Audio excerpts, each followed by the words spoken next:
Hey Beck, I'm your Luna, Lish, and I'm here to help you navigate out of your trials and tribulations and move into your purpose. So, if your soul is ready to adhere to its mission, then raise your glass, fix your crown, and settle in. This is Ready to Reign.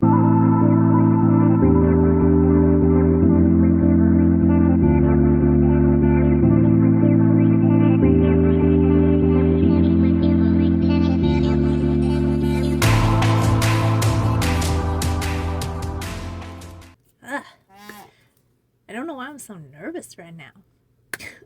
Hi, hey, hello, Pack. Welcome back. If this is the first time you're hearing my voice, then let me be the first to say hello and welcome.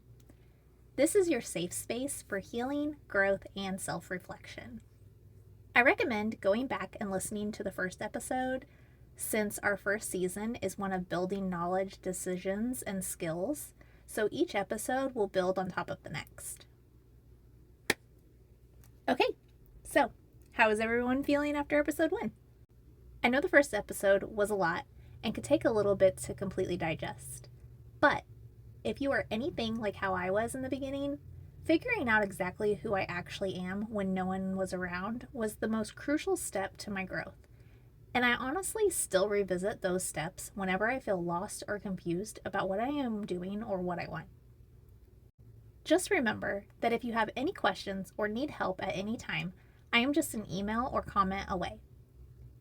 Or you can find additional resources at my website, hexandtides.com. Now, just a quick preface it before we get started, because today's episode is going to be triggering, and at any time you're in a building phase, emotions can get out of hand really fast. This space is meant to be a safe place for all. We all have things in our life that at one point or another we are not proud of. If at any point or moment in time someone shares a dark or a light moment of their life or anything in between, we are not judging here. Period.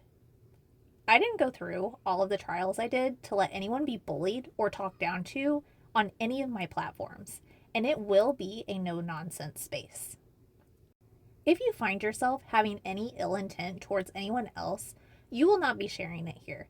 And if at any point in time someone triggers you, I will be advising you now or in the future to email me directly about the situation and not lash out at any other members. This is going to be a place for constructive criticism, not bashing or online bullying or anything else of that nature. I will also not be giving away names to any of my circumstances that I discuss, because I know how the internet is, and these were my battles, no one else's. I really do not need anyone finding people who hurt me in any capacity and giving them any kind of talking to, nor do I want anyone seeking these people out for ill intent. So please just keep that in mind. We're all adults here, and if you don't really quite feel like an adult right now, I'll help you with that too. All right. Y'all ready to dive into today's topic? Today's focus is going to be very heavy and emotionally daunting, because why would anyone making a brand new podcast want people to feel light after their first episode, right? But I do promise shadow work is necessary.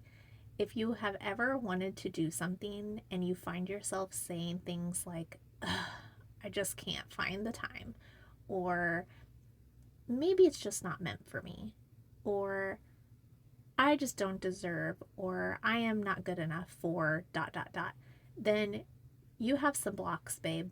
And I am the type of person to groan inwardly when I have to face something, but then I turn around and fight whatever it is head on like a freight train.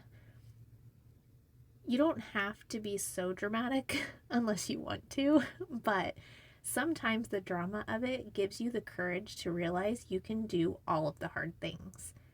The trick is making the decision to do it and stop ignoring it, because it doesn't go away. And if you are one of those who think shadow work is the devil or evil or anything like that, then let me ease your mind and clarify that shadow work comes from Carl Jung's concept of the shadow self, where he explains how we all have an unconscious aspect of our personality that we repress and reject. And he coined the term shadow work. Basically, throughout life, you will have moments that you are ashamed of, unhappy about, fearful of others hearing or knowing about it. And those, my dear friend, are what you face with shadow work. It's the darker side of your spiritual contract that you must navigate through in order to get to the lighter parts. It can be rough, it can be brutal, and it can at times feel like the world is against you and life was unfair.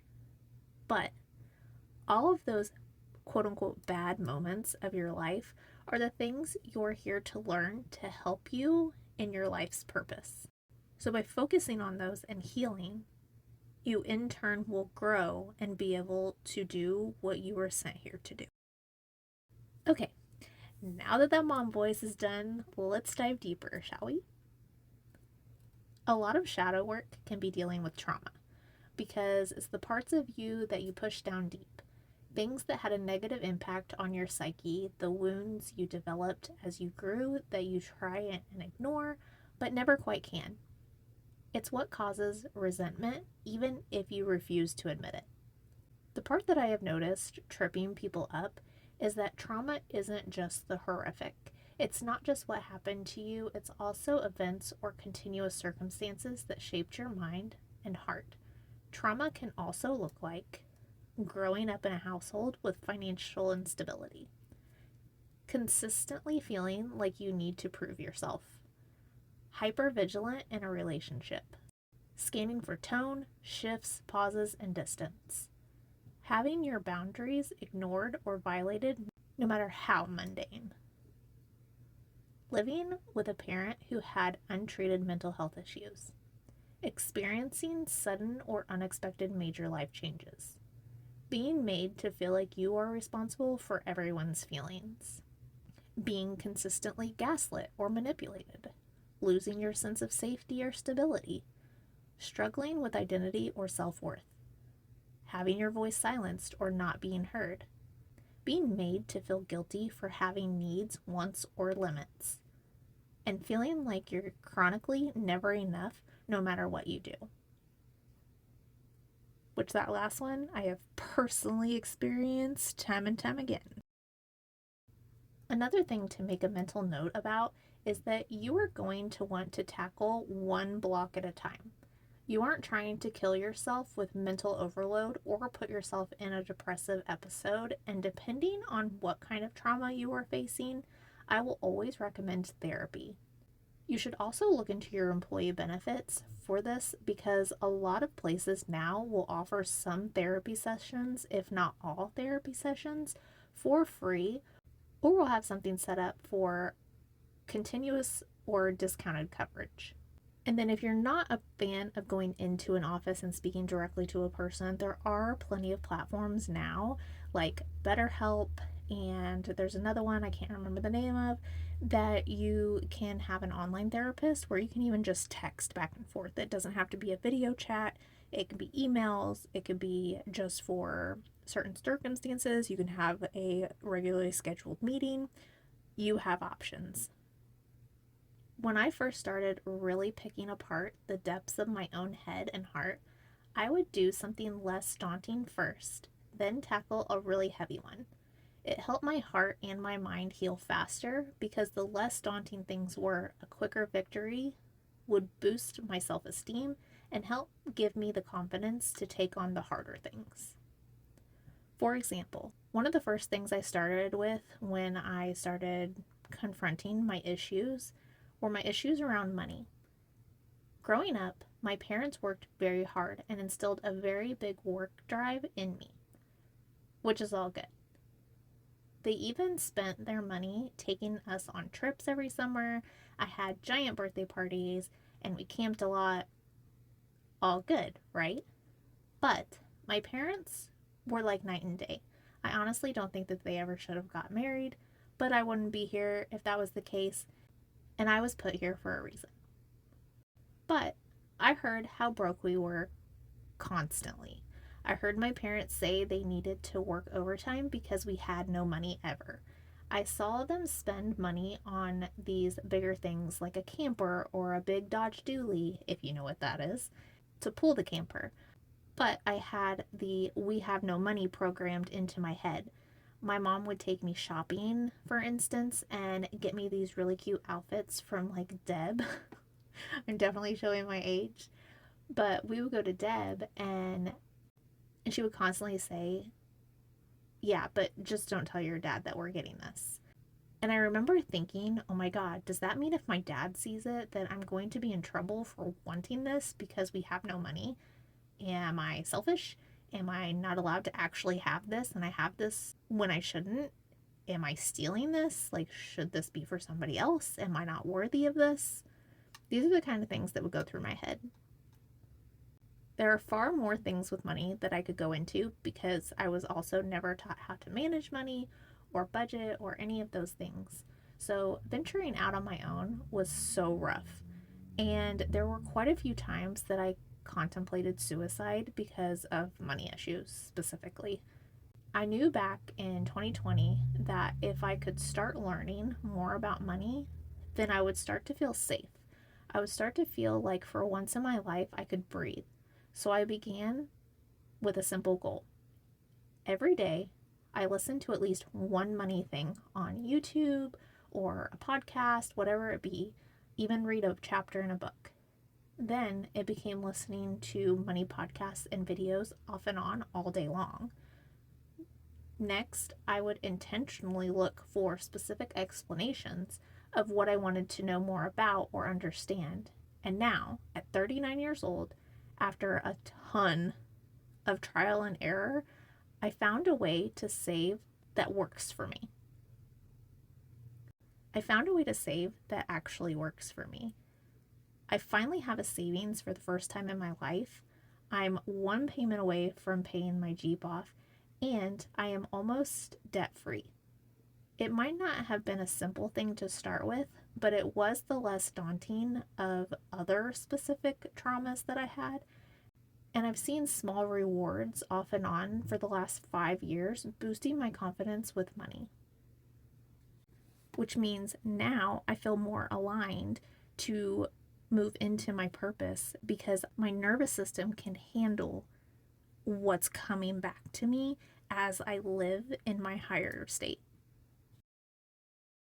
After getting in a groove with learning about money, I decided to face something harder.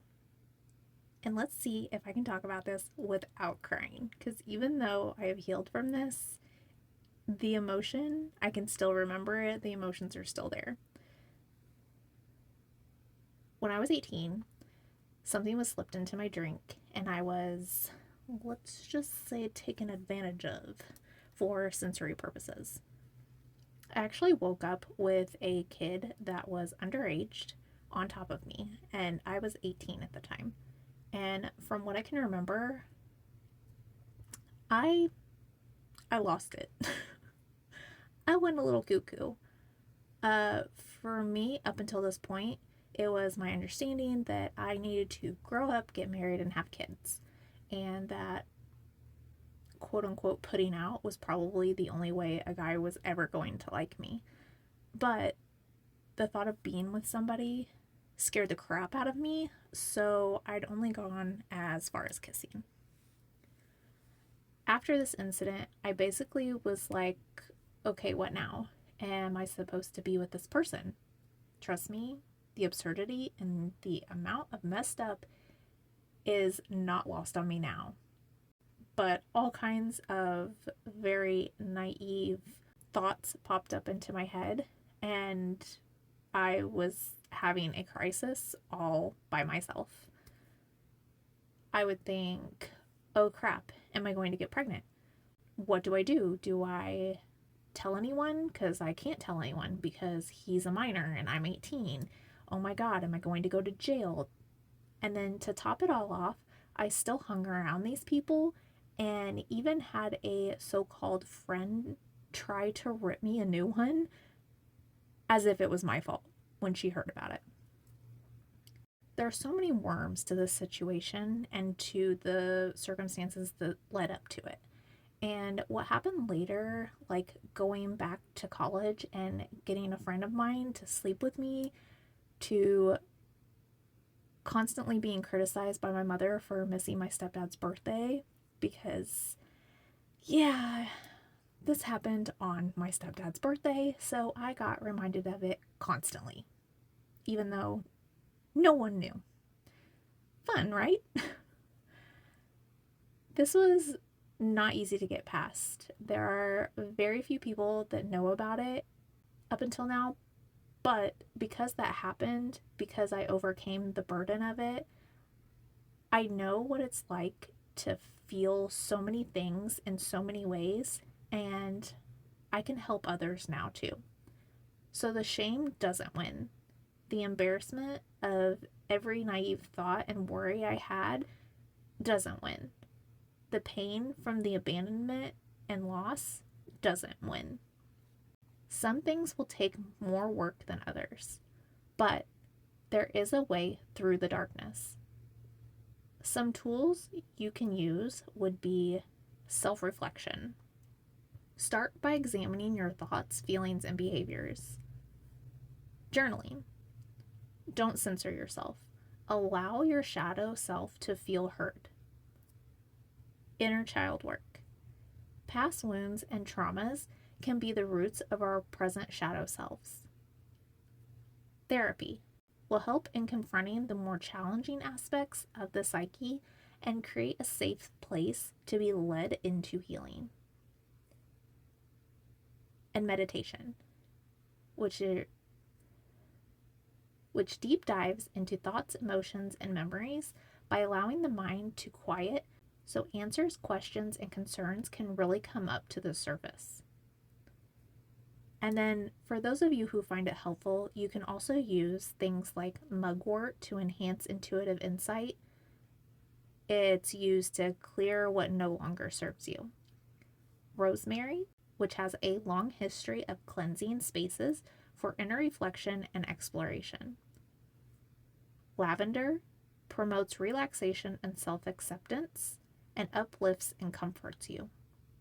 And then the use of sandalwood is used for grounding properties that help us stay focused and centered as we heal. A big part of my own journey was the fear of being seen. Growing up, you didn't talk about your problems, at least when I was growing up. You sucked it up and told everyone it was fine. You kept your pain to yourself so that you weren't a burden. And this notion really made me a very mouthy child. I wasn't allowed to talk or say what really bothered me. I had no safe space, even though I was constantly told I could come to my parents and tell them anything. So I found other ways to lash out. Once my childhood trauma became young adult trauma, I was on a mental island alone and felt completely unlovable. I learned how to shrink myself so that others weren't bothered by my presence, and I ended up being in a very mentally abusive relationship with a toddler. Even now, thinking back on the things I do remember, I'm still amazed that I'm even alive right now, let alone able to share any part of my experiences. Because one of the biggest obstacles I had to overcome was the worry that people would ever know what was happening to me. For so long, anytime I tried to tell any part of it, I was written off and told I was making stuff up, told I was spoiled and didn't have any trauma, or I was just blatantly dismissed with silence and ignored. There was a long stretch of time that I felt like just pretending nothing was ever wrong was easier. But really, it was easier for those around me, not me. But friends, if your voice makes others uncomfortable, then it's either because those listening feel the guilt or shame of their part in your pain and need to work on their own shadow, or you're vibrating too high for those around you now to mentally handle the magnitude of what you are saying. Or it could be a combination of both. It's not your weakness, it's theirs. Now, the healing process for different traumas, especially if you're, trying to fix one after the other, can be really daunting. But once you have healed, you will start to understand dependency isn't the same as security. Listening isn't the same as understanding. Drama isn't excitement. Fear isn't loyalty. Gaslighting is not acceptable. Healing isn't linear. Attention isn't love. Bare minimum is not the same as making an effort. Disrespect isn't normal. Control isn't caring. Toxicity isn't passion. Most of what other people say and do is a reflection on them, not you. You are just the trigger. Sometimes you can't explain things, and sometimes you don't get an apology. You are not going to change anyone but yourself.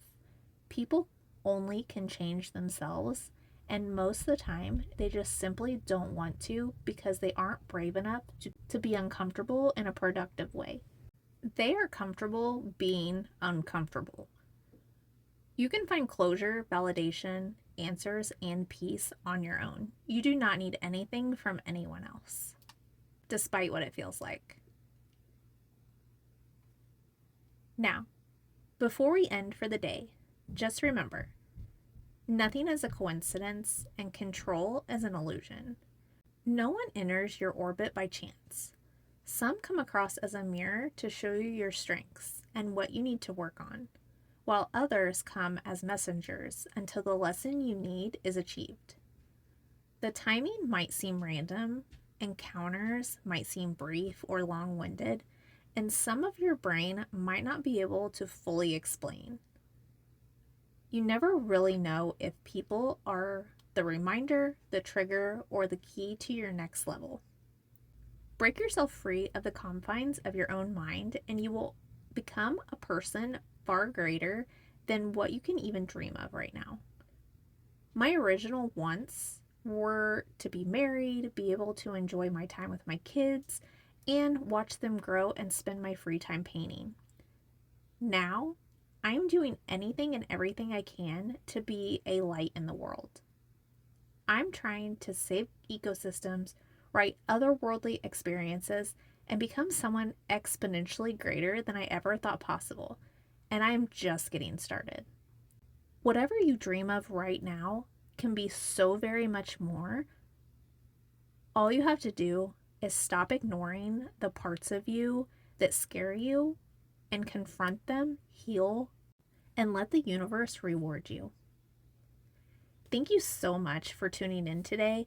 I am so very proud of you, and I need you to be proud of yourself too. Give yourself grace as you navigate through your own darkness.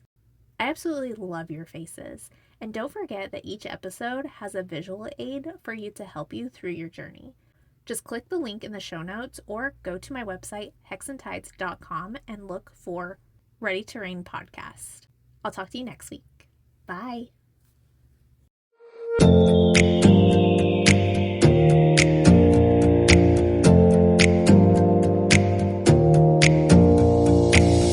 Close your eyes for a minute, close your eyes for a second. I won't change my mind.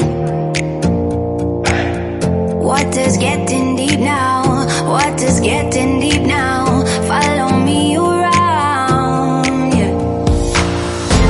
Can you let me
Close your eyes for a minute. Close your eyes for a second.